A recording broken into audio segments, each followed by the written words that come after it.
Welcome to Rock Buzz. The last time we saw the Rolling Stones on stage, we had posed the question whether this would be the last Rolling Stones show ever. When the lights dimmed and the band walked off stage, it did feel like a curtain call for one of the longest and loudest careers in rock history.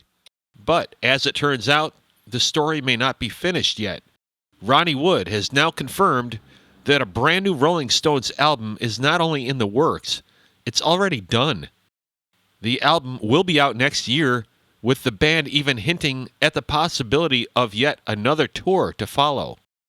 After 6 decades of tours, records, and reinventions, the idea of new music and another road run in 2026 almost feels unreal.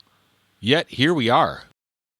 The most recent Stones tour was the Hackney Diamonds North American run, which wrapped up in July of 2024. Also this week we had the announcement of a massive super deluxe edition of Black and Blue.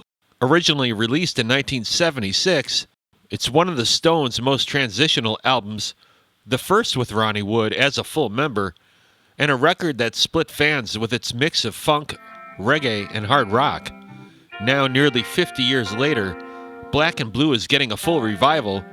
The box set includes a brand new Steven Wilson remix, outtakes and jams from the sessions, a complete live show from Earl's Court in 1976 with Blu-ray audio, and a 120-page hardcover book. Black and Blue was the Stones in flux. Mick Taylor was gone, Ronnie Wood was sliding into place, and for a brief moment, the band was experimenting in every direction. Funk grooves on Hot Stuff, reggae textures on Cherry O Baby, even jazz flourishes on Melody. Critics at the time called it unfocused, but in hindsight, it was the sound of survival.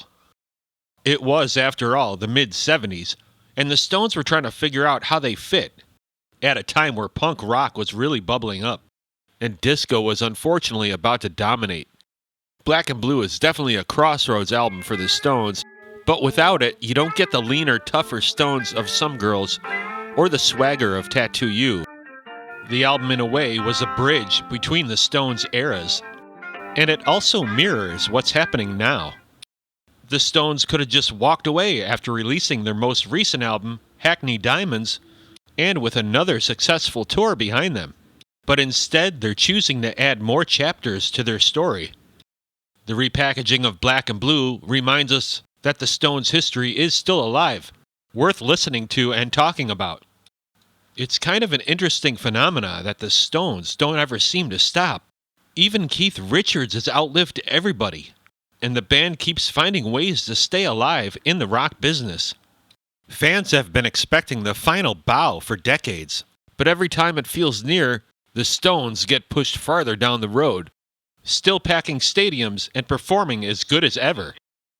So maybe the end never comes. They've defined reality itself. More than 60 years after they began, they refused to quit. And that's not just longevity. That's the true power of rock and roll. Now, more than ever, there's tons of fake rock news on social media and the internet, and it's just going to get worse. We deal with only facts. Please hit like and subscribe now for a trusted source for rock information. That's going to do it for now. We thank you for watching Rock Buzz.